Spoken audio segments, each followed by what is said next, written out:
Now, here's Chief Meteorologist Tony Petrarca with your live Pinpoint Doppler 12 Futurecast. Well, some of our new computer data tends to come in around 9:30 in the evening up until now. So looking at some of the newest information, confidence continues to grow on a coastal storm this weekend, both Saturday and Sunday. What's in question right now, the magnitude of some of these weather parameters, wind speeds, gusts, precipitation type, and amounts, but the potential is there for something significant. We'll get to that in just a second. Skies are clear in Providence.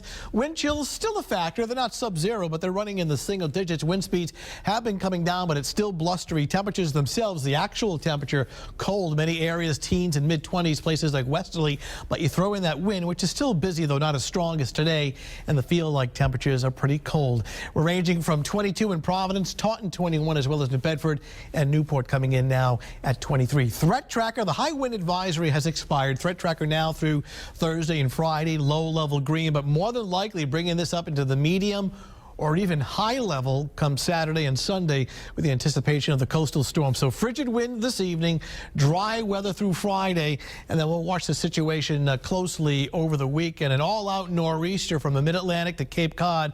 The track is still uncertain. Once we know the exact track, we can better get an idea of some of the precipitation type and amounts, but something that we'll have to watch very closely. So satellite photo, clear skies across New England right now. Pieces to the puzzle that will put this storm together across the East Coast is still back across the Pacific Northwest. This is the beginning stages of a storm system which will track across the coastline and actually across the country towards the East Coast. Now, the jet stream, the winds that blow from west to east, will guide this storm across the country. When we look at the jet stream, we're always looking for little dips or what we call troughs, and you see one right in here, and then eventually cuts off into a circulation off the Carolina coastline by Saturday night. The exact location of this feature within the jet stream, we call it an upper level low. The exact location will determine how far north or south our storm system tracks, and that really has a big determination as far as how much precipitation that we get. So a couple of scenarios may play out over the weekend. The one of a track further offshore would bring the heavier risk of a big snow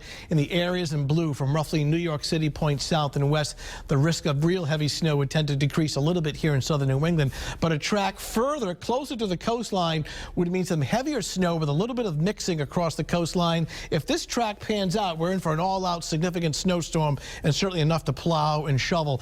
I want to keep an eye on the wind. Astronomical high tides this week. Strong, very strong onshore winds means the potential is there for beach erosion and coastal flooding, especially across east coastal Massachusetts during the time of high tide Saturday and Sunday. So from now until then, the weather's actually just cold and quiet. Tomorrow morning, waking up to your sunshine, temperature at 22. The wind still brisk, but not as strong as it was today. And temperatures tomorrow afternoon under mainly sunny skies will range anywhere between roughly 30 and 33 degrees. The wind will make these numbers feel a little cooler, but the average high temperature topping out at around 32. That includes southeastern Massachusetts as well. All right, 7-day futurecast. We are dry through Friday, and then all eyes on the weekend as to where this circulation, this storm system sets up. How far offshore or close to the coastline will play a huge factor as far as precipitation amounts, types, and wind speed, but it may come close enough to be a significant weather maker here both Saturday and Sunday. Snow Sunday morning, windy, winding down in the afternoon, and temperatures certainly cold enough to support mainly snow despite some mixing of rain and sleet near the coastline with temperatures between 30 and 35. Several days to iron out the details, but keep in mind that it may be significant here as far as travel and enough to plow. Can't help but think about last year. It's almost a year to the day that very quiet, and then we kind of turned the light switch by the end of January. All right. Thanks, Tony.